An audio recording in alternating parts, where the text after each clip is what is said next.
जय श्री कृष्णा। राधे राधे। दक्ष प्रजापति की सभी पुत्रियां सर्वश्रेष्ठ गुणवती थी, लेकिन फिर भी दक्ष के मन में संतोष नहीं था। वे चाहते थे कि उनके घर में एक ऐसी पुत्री का जन्म हो जो सर्वशक्ति संपन्न हो और सर्वविजयनी हो, जिसकी सभी जगह विजय हो। और इसी कामना के साथ राजा दक्ष ने ऐसी पुत्री पाने के लिए तप करना शुरू कर दिया। जब तप करते करते कई दिन बीत गए, तब भगवती आधा ने प्रकट होकर दक्ष से कहा कि मैं तुम्हारे तप से प्रसन्न हूँ। तुम किस कारण से इतना कठोर तप कर रहे हो? माता भगवती से ऐसा सुनकर राजा दक्ष ने अपने तप करने का कारण बताया। तो माता भगवती कहने लगी कि मैं स्वयं पुत्री रूप में तुम्हारे यहाँ जन्म धारण करूँगी और मेरा नाम होगा सती। मैं सती के रूप में जन्म लेकर अपनी लीलाओं का विस्तार करूँगी। समय आने पर भगवती आधा ने राजा दक्ष के यहाँ पुत्री रूप में जन्म लिया। सती राजा दक्ष की सभी पुत्रियों में सबसे ज़्यादा अलौकिक थी। सती ने अपने बाल्यावस्था में ही कई ऐसे आश्चर्यचकित और अलौकिक चकित करने वाले कार्य कर दिखाए थे, जिन्हें देखकर स्वयं राजा दक्ष को भी आश्चर्य होता था। जब सती विवाह के योग्य हो गई तो राजा दक्ष को उनके विवाह की चिंता सताने लगी। तब राजा दक्ष ने ब्रह्मा जी से इस विषय में विचार विमर्श किया। तो ब्रह्मा जी ने कहा कि सती भगवती आधा की अवतार रूप हैं, आधा आदिशक्ति हैं और शिव आदि पुरुष हैं। इसीलिए सती के विवाह के लिए स्वयं शिव ही उचित वर हैं और शिव ही योग्य वर हैं, योग्य भी हैं सती के लिए। दक्ष ने ब्रह्मा जी की बात को उचित मानकर सती का विवाह भगवान शिव के साथ कर दिया और सती भगवान शिव के साथ जाकर कैलाश पर रहने लगी। अब भगवान शिव दक्ष के दामाद थे, किंतु किसी वजह से दक्ष के हृदय में भगवान शिव के प्रति वैर और विरोध की भावना उत्पन्न हो गई। एक बार देवलोक में ब्रह्मा ने धर्म के निरूपण के लिए एक सभा का आयोजन किया। सभी बड़े बड़े देवता इस सभा में एकत्रित हुए और भगवान शिव भी इस सभा में बैठे हुए थे। जब सभा में दक्ष का आगमन हुआ तो सभी देवता उठकर खड़े हो गए, लेकिन भगवान शिव खड़े नहीं हुए और उन्होंने भगवान शिव को प्रणाम भी नहीं किया। इसीलिए दक्ष को अपना अपमान अनुभव हुआ और उन्होंने भगवान शिव के प्रति ईर्ष्या की भावना उत्पन्न कर ली। उनके हृदय में ईर्ष्या की भावना जल उठी। वे उनसे बदला लेने के लिए समय और अवसर की प्रतीक्षा करने लगे। एक बार भगवान शिव और माता पार्वती कैलाश पर बैठे हुए आपस में बातचीत कर रहे थे। उसी समय आकाश मार्ग से कई विमान जाते हुए जो कि कनखल की ओर जा रहे थे, वह दिखाई दिए। माता पार्वती ने वह विमान शिव जी को दिखाए और कहा कि प्रभु, यह विमान किसके हैं और कहाँ जा रहे हैं?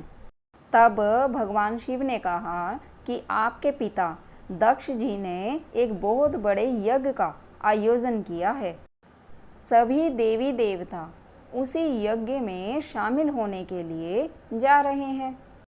तब देवी सती ने भगवान शिव से दूसरा प्रश्न किया कि प्रभु, आपको मेरे पिता ने यज्ञ में सम्मिलित होने के लिए नहीं बुलाया है? भगवान शिव ने कहा कि देवी, आपके पिता मुझसे बैर रखते हैं, वे भला मुझे क्यों बुलाएंगे? देवी सती मन ही मन में सोचने लगी और फिर बोली कि इस यज्ञ में मेरी सभी बहनें आएंगी। उनसे मिले हुए कितने दिन हो गए। प्रभु, यदि आपकी अनुमति हो तो मैं भी अपने पिता के घर जाना चाहती हूँ। यज्ञ में भी सम्मिलित हो जाऊंगी और अपनी सभी बहनों से मिलने का सुअवसर भी मुझे मिल जाएगा। ऐसा सुनकर भगवान शिव ने कहा कि अभी वहाँ जाने का उचित अवसर नहीं है, वहाँ जाना अभी ठीक नहीं रहेगा। आपके पिता मुझसे बैर रखते हैं और हो सकता है वह आपका भी अपमान कर दें, और बिना बुलाए किसी के घर भी जाना उचित नहीं होता है। इस पर सती ने प्रश्न किया कि प्रभु, ऐसा क्यों?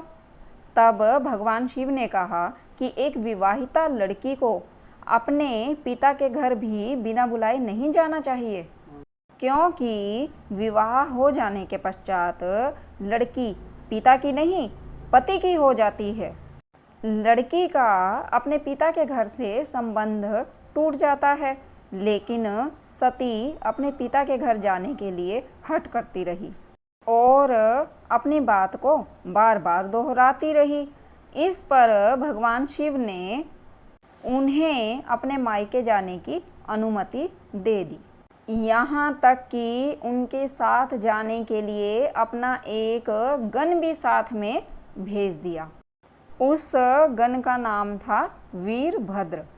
सती अपने पिता के घर वीरभद्र के साथ चली गई, लेकिन घर में किसी ने भी सती के साथ प्रेम पूर्वक वार्तालाप नहीं किया, और उनके पिता दक्ष ने तो उन्हें यहाँ तक कह दिया कि तुम यहाँ मेरा अपमान करवाने आई हो क्या? जरा अपनी बहनों की तरफ देखो कि वो कितने सुंदर सुंदर अलंकारों और वस्त्रों से सुसज्जित हैं, लेकिन तुम्हारे शरीर पर तो सिर्फ बाघंबर है। तुम्हारा पति शमशानवासी है और भूतों का नायक है वो, और उससे ज़्यादा उम्मीद भी नहीं रखी जा सकती। वह तुम्हें बाघंबर के सिवा और पहना भी क्या सकता है? लेकिन अपने पिता से ऐसे कठोर वचनों को सुनकर सती के मन में पश्चाताप हुआ कि मुझे यहाँ बिना बुलाए नहीं आना चाहिए था, मुझे अपने पति की बात का ध्यान रखना चाहिए था। उन्होंने मुझे कितना समझाया था, मैंने यहाँ आकर अच्छा नहीं किया। मेरे प्रभु सही कह रहे थे कि बिना बुलाए पिता के घर भी नहीं जाना चाहिए, लेकिन अब क्या हो सकता है? अब तो मैं आ गई हूँ। पिता के कटु और अपमानजनक वचनों को सुनकर सती मौन रही। वे उस यज्ञ मंडल में गई जहाँ सभी देव, ऋषि, मुनि और देवी देवता विराजित थे, और यज्ञ कुंड में धू धू करती हुई जलती हुई अग्नि में आहुतियाँ डाली जा रही थी। उस यज्ञ मंडप में सती ने सभी देवी देवताओं के भाग तो देखे, लेकिन भगवान शिव के भाग को नहीं देखा। सती ने जब भगवान शिव का भाग नहीं देखा तो तुरंत अपने पिता दक्ष से पूछा, पिताजी, यज्ञ में सबके भाग दिखाई दे रहे हैं, लेकिन भगवान शिव का, मेरे पति का भाग कहाँ पर है? कैलाशपति का भाग तो कहीं दिखाई ही नहीं दे रहा है। आपने उनका भाग क्यों नहीं रखा? दक्ष ने भी बड़े गर्व से उत्तर दिया, मैं तुम्हारे पति को कोई देवता नहीं समझता, और वह तो भूतों का स्वामी है, नग्न वैसे रहता है। भला नग्न रहने वाला, हड्डियों की माला धारण करने वाला, वह कैसे भगवानों की पंक्ति में बैठने के योग्य हो गया? भला उसे कौन भाग देगा? यह सब सुनकर सती के नेत्र लाल हो गए। उनका मुखमंडल परले के सूर्य की भांति जलने लगा। उन्होंने अपमान की पीड़ा में तिल मिलाते हुए कहा, अरे मैं अपमान के इन शब्दों को कैसे सुन रही हूँ? मुझ पर तो धिक्कार है, और देवताओं तुम्हें भी धिक्कार है। देवताओं, तुम सब कैलाशपति के प्रति ऐसे अपमानजनक और धिक्कार शब्दों को कैसे सुन रहे हो भला? कैलाशपति स्वयं जो मंगल के प्रतीक हैं और क्षण भर में पूरी सृष्टि को समाप्त कर सकते हैं, संपूर्ण सृष्टि जिनके एक इशारे से नष्ट हो सकती है, और जो ऐसी शक्ति रखते हैं, वह मेरे स्वामी हैं। नारी के लिए उसका पति ही स्वर्ग होता है। तब सती ने गुस्से में तिल मिलाते हुए कहा, पृथ्वी, आकाश, सभी देवी देवता, ध्यान से सुनो। मेरे पिता ने मेरे पति का अपमान किया है, और अब मैं क्षण भर भी जीवित नहीं रहना चाहती। ऐसा कहकर सती अपने कथन को समाप्त करती हुई यज्ञ के कुंड में कूद पड़ी, और जलती हुई आहुतियों के साथ उनकी हड्डियां भी जलने लगी। यज्ञ मंडप में खलबली मच गई, हाहाकार मच गया। देवता उठकर खड़े हो गए और वीरभद्र कांप उठा। वे उछल उछल कर यज्ञ को विध्वंस करने लगे। देवता, ऋषि मुनि सब भाग उठे। वीरभद्र ने देखते ही देखते दक्ष का सर काटकर फेंक दिया। यह समाचार शिव के कानों में भी पहुंचा, और वे प्रचंड आंधी की तरह कनखल जा पहुँचे। जब भगवान शिव ने सती के जले हुए शरीर को देखा तो वे अपने आप को ही भूल गए। सती के प्रेम और उनकी भक्ति ने भगवान शिव के मन को व्याकुल कर दिया। जिन्होंने काम पर भी विजय प्राप्त कर ली थी, और जो इतनी शक्ति रखते थे कि एक क्षण मात्र में पूरी सृष्टि का संहार कर सकते थे, उसे नष्ट कर सकते थे, वे अपने आप को ही खो बैठे। वे बेसुध हो गई। भगवान शिव ने सती के जले हुए शरीर को अपने कंधों पर रखा और सभी दिशाओं में भ्रमण करने लगे। भगवान शिव और सती के इस अलौकिक प्रेम को देखकर पृथ्वी तक भी रुक गई, हवा रुक गई, जल का प्रवाह रुक गया, और तो और रुक गई देवताओं की सांसें। सृष्टि व्याकुल हो गई, और सृष्टि का प्रत्येक प्राणी पुकारने लगा, त्राहि माम, त्राहि माम।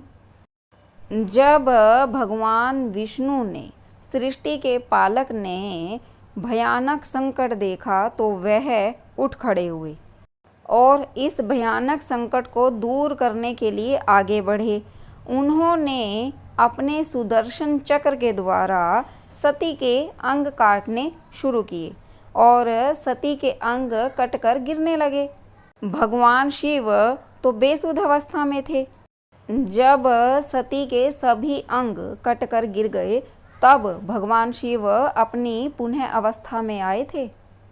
जब भगवान शिव अपनी पुनः अवस्था में आए, तब सृष्टि के कार्य पुनः चलने लगे। धरती पर जिन 51 स्थानों पर सती के अंग कट कट कर गिरे थे, वही 51 स्थान आज शक्तिपीठ कहलाते हैं। इसीलिए उन शक्तिपीठों पर सती उपासना होती है। सच में धन्य था भगवान शिव और सती का सच्चा प्रेम।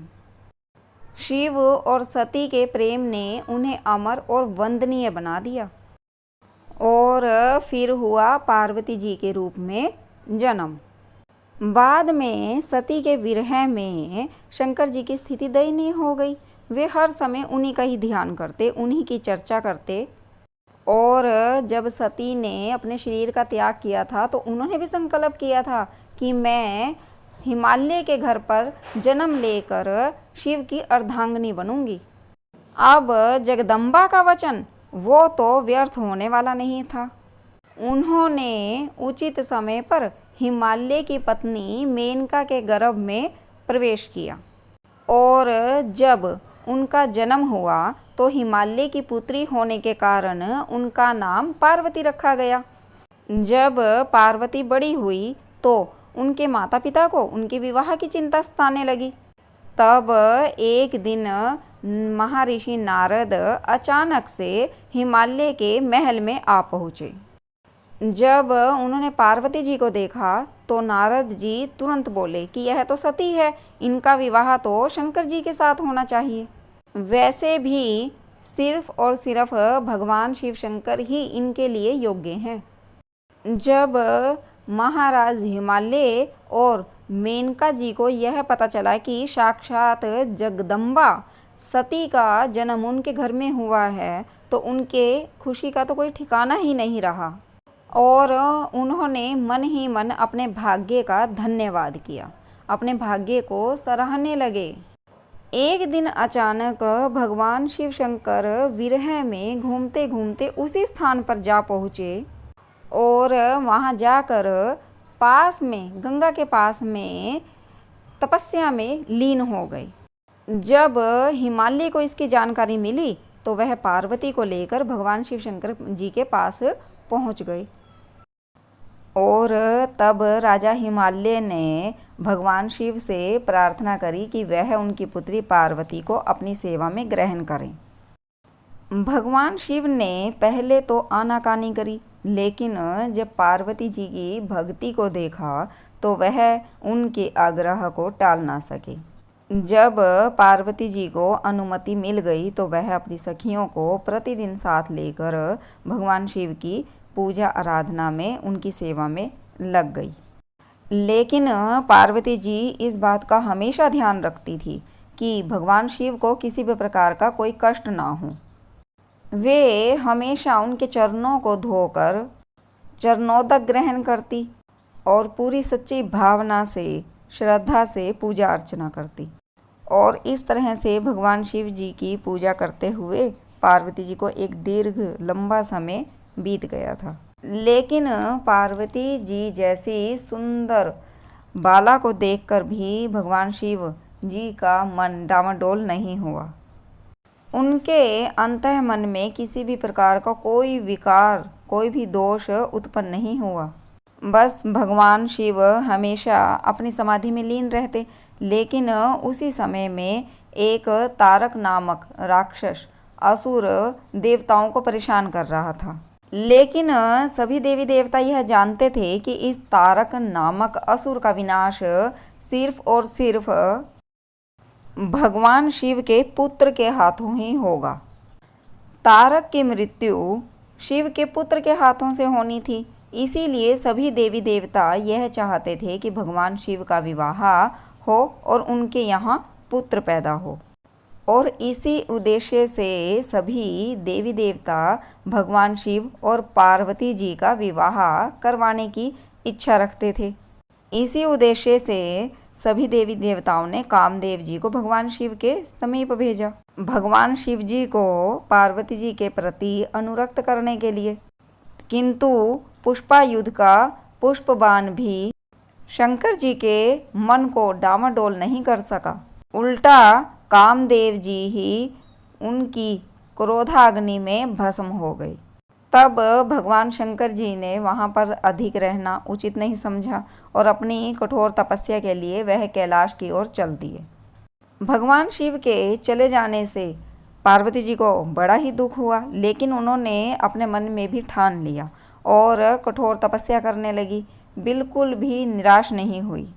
उनकी माता ने कई बार उन्हें समझाने की कोशिश करी, लेकिन पार्वती जी टस से मस नहीं हुई। वह भी अपने घर से निकल गई और उसी पर्वत पर जाकर तपस्या करने लगी जहाँ पर भगवान शिव तपस्या कर रहे थे। बस तभी से उस पर्वत का नाम गौरी शिखर हो गया। पहले वर्ष तो पार्वती जी ने फलाहार रहकर अपना जीवन व्यतीत किया और कठोर तपस्या की, और दूसरे वर्ष में वृक्षों के पत्ते खाकर अपना जीवन व्यतीत किया। लेकिन तीसरे वर्ष में तो उन्होंने पानी भी ग्रहण नहीं किया, पानी भी त्याग दिया। और इस तरह से पार्वती जी ने 3000 वर्ष तक कठोर तपस्या की। उनकी ऐसी कठोर तपस्या देखकर ऋषि मुनि तक भी दंग रह गए थे। तब जाकर भगवान आशुतोष जी का सिंहासन हिला, लेकिन वह पार्वती जी की परीक्षा लेना चाहते थे और इसी उद्देश्य से उन्होंने पहले सप्त ऋषियों को पार्वती जी के पास भेजा और उन्हीं के पीछे पीछे वटु वेश धारण करके पहुंच गए, ठीक उसी स्थान पर जहां पार्वती जी की परीक्षा चल रही थी। लेकिन जब उन्होंने अच्छी तरह से जांच परख कर पार्वती जी की निष्ठा को देख लिया कि वह भगवान शिव में एक अटूट विश्वास रखती हैं और उनकी भक्ति भगवान शिव के प्रति निष्ठा भरी है, तब भगवान शिव अपने आप को अधिक देर तक छिपा नहीं सके थे और तब कहीं जाकर वह पार्वती के समक्ष अपने असली रूप में प्रकट हुए और उन्हें पानी ग्रहण का आशीर्वाद देकर अंतर्ध्यान हो गए। भगवान शिव से वरदान पाने के बाद जब माता पार्वती को लगा कि उनका तप पूर्ण होने वाला है, तो वह अपने माता पिता के घर वापस लौट आई और आकर अपने माता पिता को सारा वृत्तांत बताया। अपनी इकलौती पुत्री की कठोर तपस्या के मिले फल को देखकर माता पिता भी अपनी खुशी का इजहार नहीं कर सके। उन्हें इतना आनंद मिला कि उन्हें अपनी इकलौती पुत्री पर गर्व महसूस हुआ। तब भगवान शिव ने सप्त ऋषियों को अपने विवाह का प्रस्ताव लेकर हिमालय जी के पास भेजा और इस तरह से विवाह की शुभ तिथि निश्चित हो गई। शिवजी ने नारद जी के द्वारा शुभ विवाह में आमंत्रित करने के लिए सभी देवताओं के पास आदरपूर्वक निमंत्रण भेजा और निश्चित दिन निश्चित तिथि पर उस शुभ विवाह में विष्णु, ब्रह्मा, इंद्र और प्रमुख देवी देवता अपने अपने दल बल के साथ कैलाश पर्वत पर पधारे। उधर हिमालय राज जी ने भी अपनी इकलौती पुत्री के शुभ विवाह की पूरी धूमधाम से तैयारियां की और शुभ लगन में शिवजी की बारात हिमालय राज जी के द्वार पर पहुंच गई।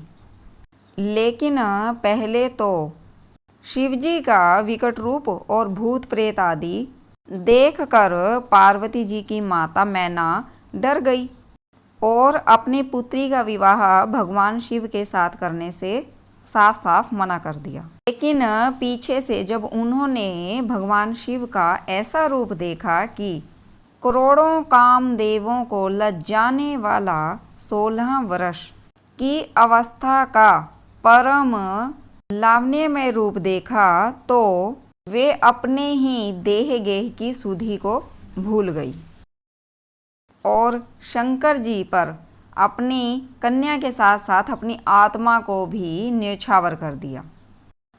इस तरह से हर गौरी का शुभ विवाह आनंद पूर्वक संपन्न हुआ। हिमालय राज ने बड़े ही चाव से अपनी कन्या का कन्यादान किया और भगवान विष्णु और अन्य देवी देवताओं ने कई तरह के उपहार भेंट स्वरूप भगवान शिव और पार्वती जी को दिए। ब्रह्मा जी ने वेदोक्त रीति से विवाह संपन्न कराया। इस तरह से भगवान शिव और पार्वती जी का शुभ विवाह संपन्न हुआ। अगर आपको वीडियो अच्छी लगी है तो प्लीज़ लाइक और शेयर कर दीजिए। जय श्री कृष्णा, राधे राधे। जय श्री कृष्णा, राधे राधे।